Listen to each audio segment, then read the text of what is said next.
Sertifikasiya imtahanından uğurla keçməyən tibb mütəxəssislərinə möhlət veriləcək.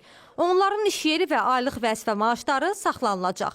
Bununla da işçilərə 6 ay müddətinə növbəti sertifikasiya imtahanına hazırlaşmağa imkan yaradılacaq.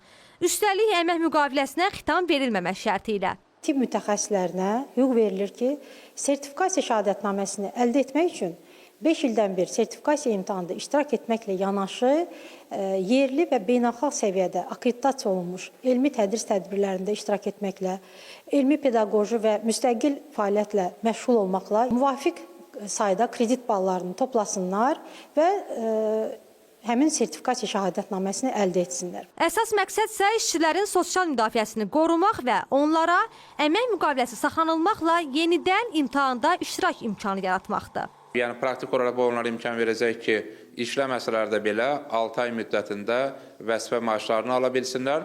Burada məqsəd təbii ki, vətəndaşlarımızın sosial müdafiəsinin qorunub saxlanması və eyni zamanda həmin vətəndaşlarımıza ikinci imtahanda iştirak imkanlarının yaradılmasıdır.